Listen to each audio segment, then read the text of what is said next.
Shalom, selamat pagi saudaraku. Jumpa kembali dengan renungan harian Jemaat GKI Epatah, edisi Sabtu tanggal 12 Juni tahun 2021, dengan nas renungan terdapat dalam kitab Perjanjian Baru, Injil Markus pasal 4 ayat 3-9, dengan perikop perumpamaan tentang seorang penabur. Kita berdoa. Allah yang penuh kasih, hati kami diliputi rasa syukur karena Tuhan memberikan hari baru, kesempatan baru bagi kami sekalian untuk berkarya, terlebih untuk mendengarkan sapaan firman-Mu. Tolonglah hamba-Mu yang akan menyampaikan dan jemaat-Mu yang mendengarkan, supaya kami diberikan kemampuan untuk melakukannya dalam kehidupan kami setiap hari. Roh Kudus memampukan kami untuk mengerti, memahaminya. Di dalam nama Yesus Kristus kami berdoa. Amin. Saudaraku yang dikasihi Tuhan Yesus Kristus, nas ini berbicara tentang tipe-tipe orang dalam menerima dan memahami firman Tuhan. Dalam perjalanan pelayanannya, Yesus mengamati bagaimana respon tiap pendengarnya, yang ia umpamakan melalui perumpamaan tentang seorang penabur ini. Dalam ayat 3-8, Yesus menceritakan atau memberi gambaran apa yang dilakukan oleh seorang penabur dan apa yang terjadi pada benih setelah ditabur.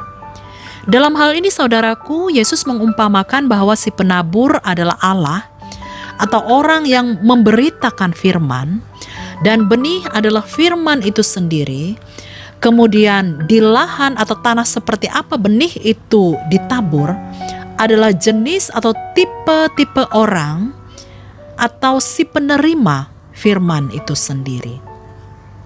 Yang menarik saudaraku adalah bahwa dalam kesatuan perikop ini, Yesus tidak hanya berbicara atau mengungkapkan apa yang ingin disampaikan melalui sebuah perumpamaan yang sebagian mungkin tidak dipahami oleh orang. Hal itu bisa kita lihat dalam ayat 3-8. Namun dalam ayat 15-20, di situ merupakan penjelasan dari perumpamaan itu sendiri yang memudahkan kita untuk mengerti dan memahami apa yang Yesus ingin sampaikan melalui perumpamaan seorang penabur ini. Saudaraku, nas ini adalah sebuah fakta yang terjadi di masa lalu dan di masa kini, dan ini merupakan respon setiap orang yang telah mendengar dan menerima firman. Tetapi saudaraku, dalam hal ini perlu dipahami, sekalipun dalam komunitas atau kelompok itu terdiri dari semua orang yang menjadi pengikut Kristus, tetapi belum tentu mereka punya respon yang sama dalam menindaklanjuti firman yang sudah disampaikan atau sudah mereka dengarkan. Mari kita mulai dari ayat yang keempat. Dikatakan di sana benih yang jatuh di pinggir jalan, lalu datang burung dan memakannya sampai habis. Arti dari ayat 4 ini tertulis dalam ayat 15 yang mengatakan bahwa orang-orang yang di pinggir jalan tempat firman itu ditaburkan ialah mereka yang mendengarkan firman, lalu datanglah iblis dan mengambil firman yang baru ditaburkan ke dalam mereka.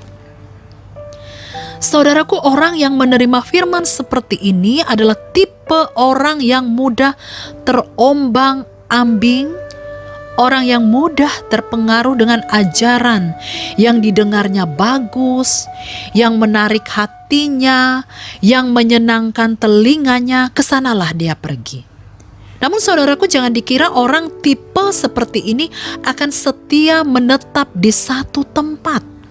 Sebab jika nanti ia mendengar ada ajaran yang lebih menarik lagi, ia pun akan berpindah lagi.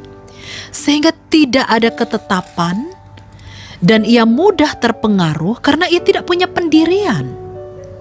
Bahkan bisa jadi ia meninggalkan imannya karena terpengaruh bujuk rayu iblis yang menyukakan hatinya. Yang kedua adalah benih yang jatuh di tanah yang berbatu-batu. Yang tidak banyak tanahnya, benihnya pun segera tumbuh karena tanahnya tipis, itu dikatakan dalam ayat 5-6. Maksud ayat ini dijelaskan di ayat 16. Adalah orang yang menerima firman dengan gembira, tapi tidak berakar dan tahan sebentar saja. Apabila kemudian datang penindasan atau penganiayaan karena firman itu, mereka segera murtad. Hal ini, saudaraku, dapat terjadi ketika seseorang dalam pencobaan, entah penindasan, penganiayaan, diskriminasi karena imannya, atau ketika ia menghadapi pergumulan hidup, ia tidak sabar, tidak tahan menderita, karena tidak berakar kuat, akibatnya mudah menduakan Allah dengan mencari pertolongan dari ilah-ilah lain.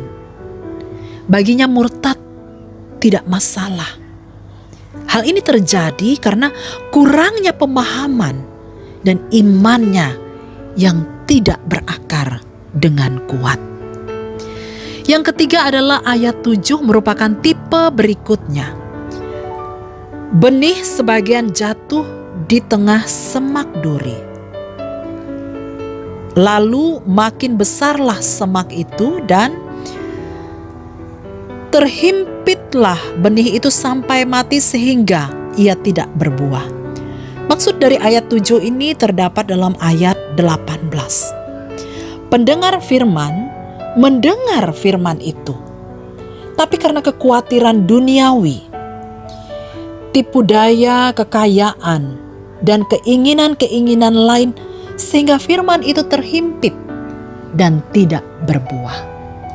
Saudaraku, inilah yang seringkali terjadi dalam kehidupan para penerima firman.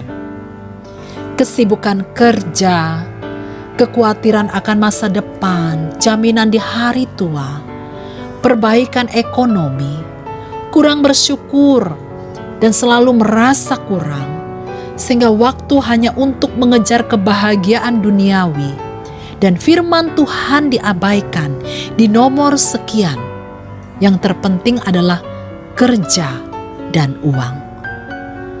Saudaraku, sesungguhnya orang yang berada di tipe ini bisa jadi ia adalah orang yang dalam tahap hidupnya seseorang yang sukses, mapan.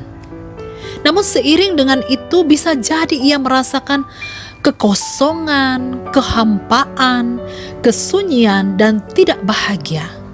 Hatinya tidak merasakan damai sejahtera. Mengapa? Karena rohaninya tidak pernah diisi dengan sapaan firman Tuhan yang mendatangkan damai sejahtera itu sendiri. Lalu tipe yang keempat adalah penerima firman yang seumpama benih yang jatuh di tanah yang baik.